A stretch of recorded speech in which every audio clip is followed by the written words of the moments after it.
Elon Musk. Man, it's the usual suspects. Elon Musk, one day, Donald Trump, one day, or both, same day. They get under legacy media's damn skin. They got him in shambles. It's Elon Musk, man. It's you know what I'm seeing? It is just like, man, they getting bum rushed. It's just like a barrage of punches and kicks coming at them at a very, very advanced, high speed pace. And they can't keep up with it, man. Does Donald Trump take a day off? Donald Trump, man, this brother goes hard, and Elon Musk, both of these guys work. I mean, Elon Musk is cleaning up stuff that is in the government, reckless spending, needless spending. Our money is being spent on things that it doesn't make any sense. So Elon Musk in charge of Doge, Department of Government Efficiency, and they are discovering large amounts of money that is going to questionable places, things that are being bought that is questionable. Now we see why they were not cooperative with Elon Musk in the beginning. So now it makes Elon, well, not Elon, well, yeah, I guess Elon suggesting to the president, man, we have to extreme measures. If they will not, if they will not capitulate friendly, they will make them capitulate. Will strong arm them. Now they in shambles. They out there, and I've noticed this, man. I've noticed this. Like I said, man, forgive me, man. Back in the day, I wasn't paying attention to politics like I do now. It is my favorite TV show. It is my favorite movie franchise, politics, man. What they do is, man, they want to fight against something, or they want to hide something, or they really want to oppose the other side, man. They put their microphone, they give them a little stand, put their microphone out, and then put them on the step somewhere so they can go ahead and plead to the people. We, the people, have the power. You guys realize that? We, the people, have the power. That's why it gives me so much encouragement with the stock market, what's going on, man. We've been in this fight for many years. So the corruption in the stock market leads all the way to politics, man. It's what brought me in this mug in the first place, dude. It's interconnected. So when we see stuff like this, it gives me a lot of hope because I'm like, Elon, Wall Street crime next, Wall Street crime next. After you get through, finish with these mugs at USAID and all that stuff, man, please go to Wall Street because you already know, Elon. They try to do it to Tesla. And Mr. Donald Trump, you already know. They tried to do it to DJT. They tried to do it to both of you guys. So you guys know the pain and the suffering that we dealing with. People that own other stocks outside of those two stocks, um, AMC, GME, MMTLP, HYMC, and other companies that they love to give the moniker of meme stock to. Well, guess what, man? You want to know what they all have in common? It looks like there's crime. It looks like there's been a crime being committed by financial institutions, and for whatever reason, a government agency is overlooking it or giving them a tap on the wrist. Man, this is a lot of money. So we're distracted with a lot of small stuff, but in Wall Street, man, there's so much money being stolen, and we want to know what is going on. So I'm hoping and praying, Elon Musk, man, Donald Trump, man. Elon, talk to you, boy. Donald, you already know. Mr. Trump, you already know what it is. Devin Nunez, you already know what it is. So, anyway, I digress from that, and I get back on track with Elon Musk, Doge. Let's take a look at White House press secretary, man. This press secretary here is on a different level. I really like her, man. She tells it like it is, and there's no BSing in this girl. So, man, I, she must see TV. The illegal surge of deadly drugs and of human beings that we have seen trafficked over the southern border and the northern border, hence the tariffs on Canada.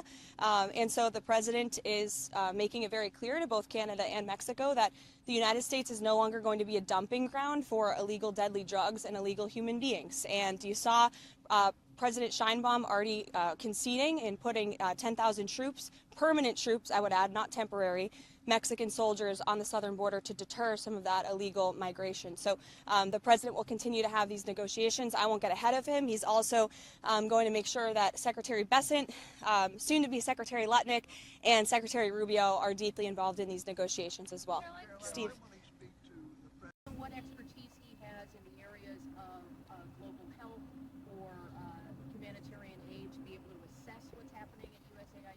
Well, first of all, Elon Musk is a once-in-a-generation business leader. He is an entrepreneur. He serves as a great ally and a friend to the president. And I think Elon Musk also has a little bit of common sense. And I think the American people really appreciate that when it comes to the federal government, because it seems like all common sense has been lost in this city.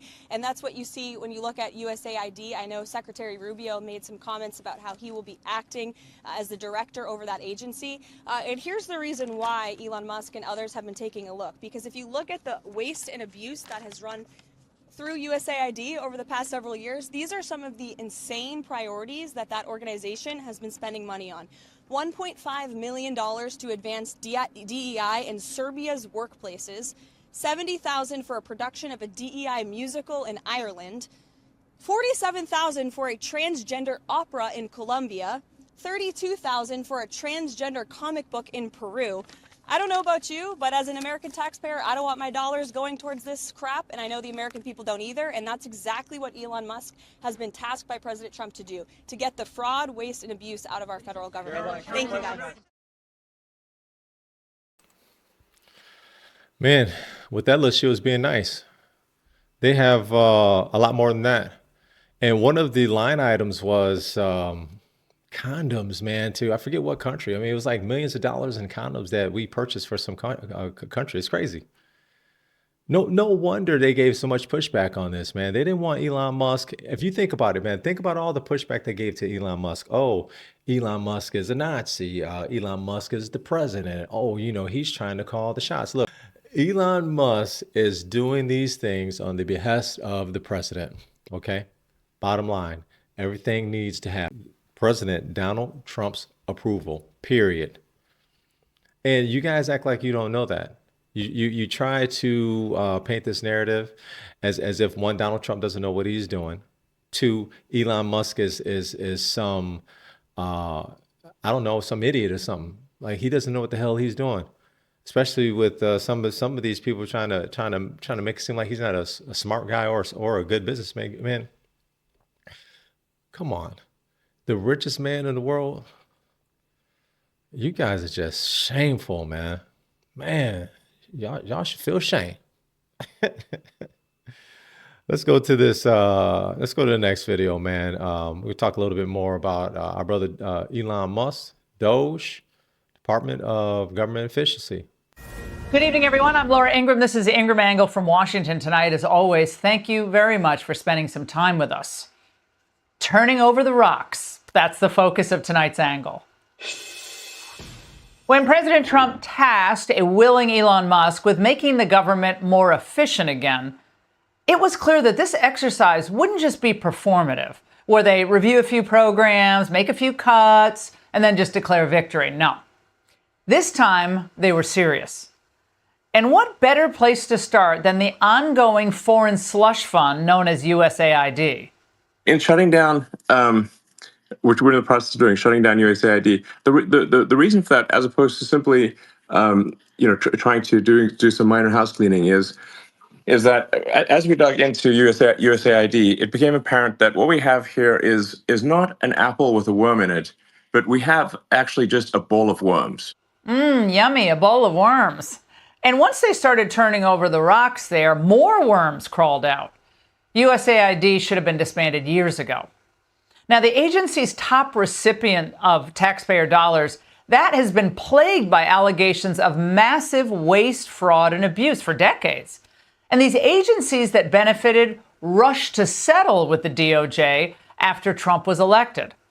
The largest for-profit contractor for USAID agreed to pay the U.S. government $3.1 million. And that was related to fraudulent billing by a Nigerian subcontractor for a global health supply chain project. And now with the USAID offices at least temporarily shut, with all the dead weight laid off, just imagine how deep this rot goes. Now, the Biden years were just an excuse to spread money around to radicals here, there, and everywhere. In 2023, USAID sponsored scores of DEI events here and abroad, including my personal favorite. I just Googled this and found it today. One was called Celebrating Women in Waste Management.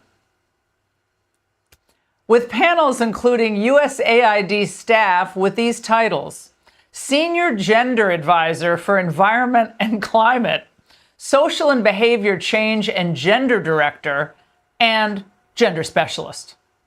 Well, you get the idea. This is why it's so critical that DOGE scour every inch of our government, every line of the Federal Register, every penny that goes out the door. Remember, it's your money. You earned it. Don't let.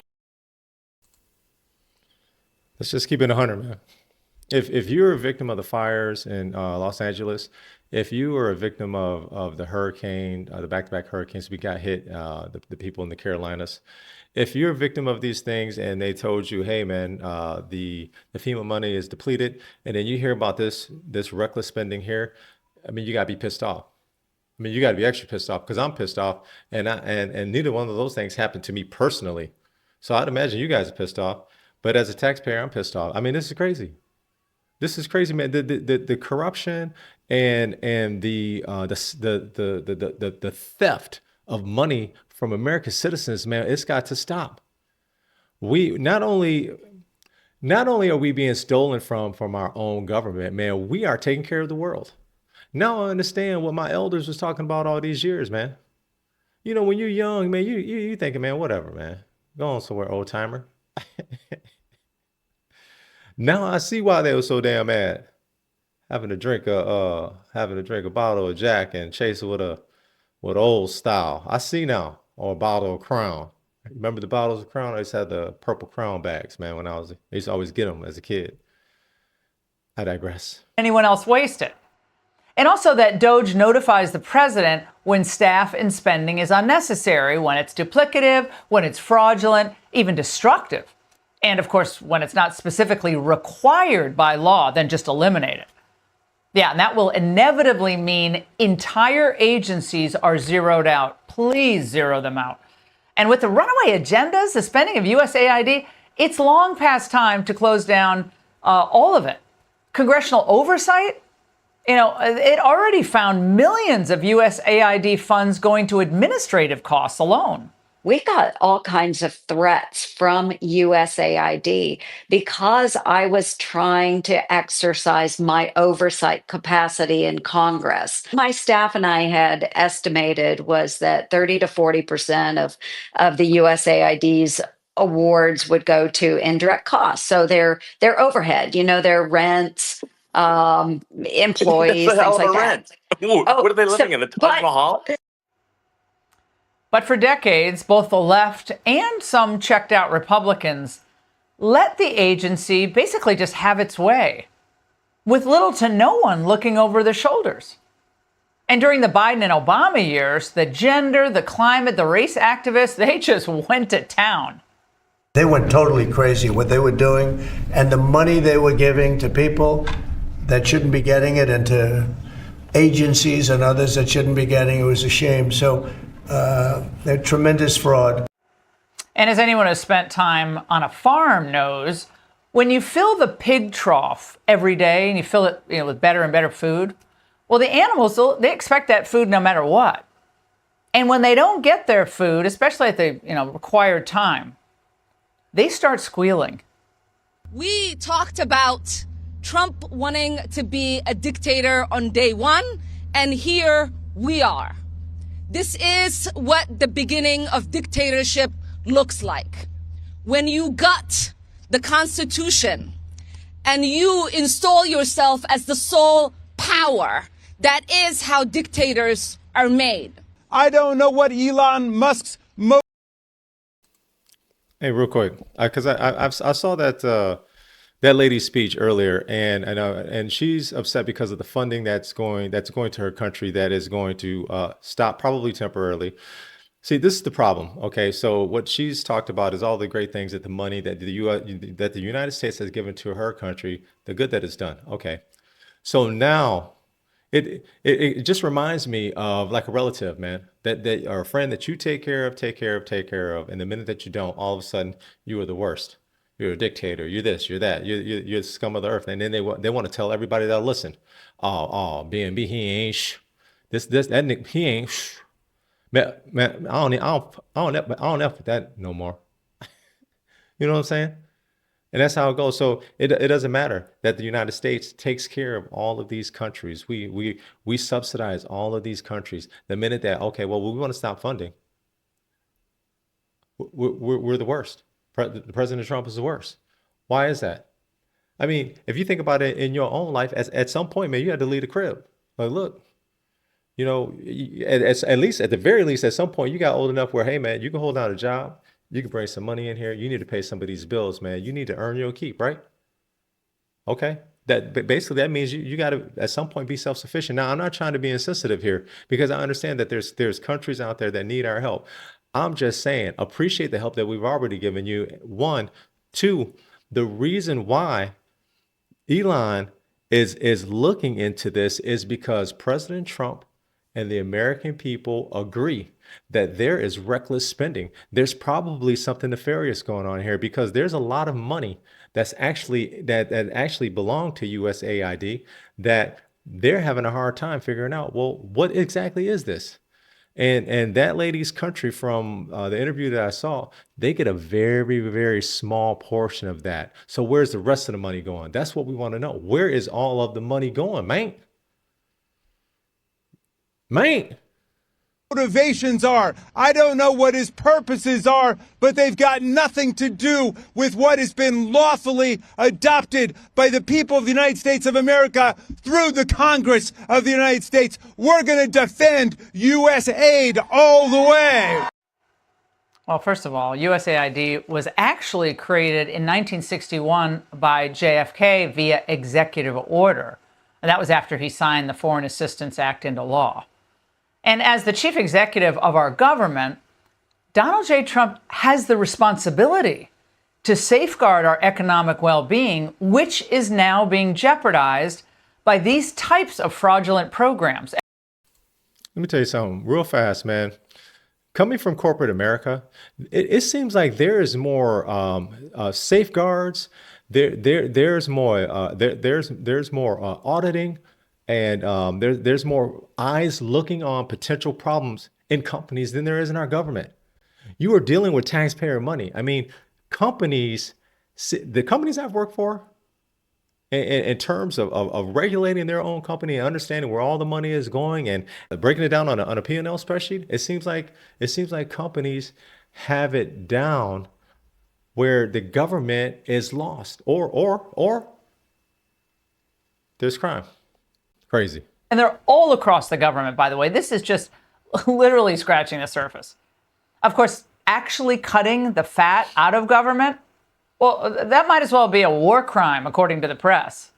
You want to authorize purging of State Department personnel? What does that mean exactly? Well, if you want to take a look at the State Department, where DEI has been a priority over, let's say, diplomacy in many accounts, I could give you hundreds of examples of where they were authorizing. What proof do you have of that? Sure. Let's list them off. $500,000 to expand atheism in Nepal, $50,000 to do, let's see, a transgender opera in Colombia, $47,000 to do an LGBTQ trans comic book in Peru, $20,000 a pop to do drag shows in Ecuador. Shall I continue with more examples of where DEI was the priority? It certainly seems like there could be a review of things. You think, Margaret? Well, of course, Democrats, who are in desperate need of a new boogeyman, are trying to shift blame here.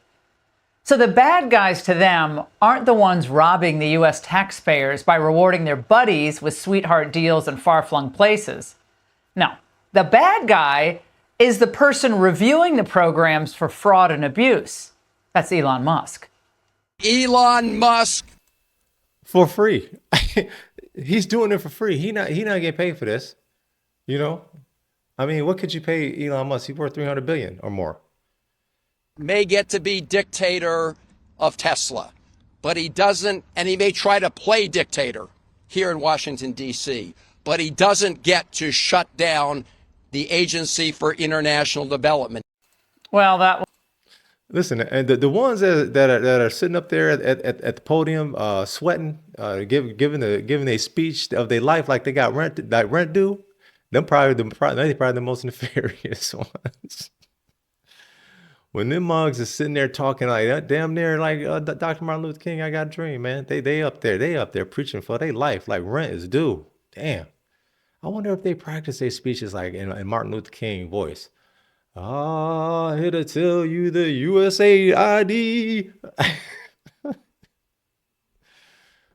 Dude, look, if you mad that they come in and taking a look at your workplace and taking a look at the numbers, then there's something wrong with you, man. You should be the first one we look at because your ass is nefarious, man. I mean, that in a company, that's standard practice, man. You do audits all the time. You do cycle counts. We need to know, hey, where are we at as a company, man? Whatever raw materials we do and don't have, what raw materials do we need? What do we need to adjust in SAP to make sure that we keep our product lines going? It is no different with the United States of America or any other country. We need to know where our dollars is going, and we need to know, what our dollars is doing, man. No wonder these Muslims want to be in politics, dude. Trump is disrupting everything. He's like, wait a minute, Donald John. You know what Donald Trump said? I got money. I can't be bought. I love it, man. Donald Trump, man, he's just coming in, kicking the damn door in. Bish. Man, Donald Trump is slapping bitches, man. Just reminds me of that scene of Bernie Mac, man. That reminds me of Donald Trump, man, and the people he put in place. Political analysts say this may be too little, too late. Hi, I'm with the Port Commission. I'm from the Athlete's Foot Foundation. Brother. Hey, can you get my demo tape to somebody?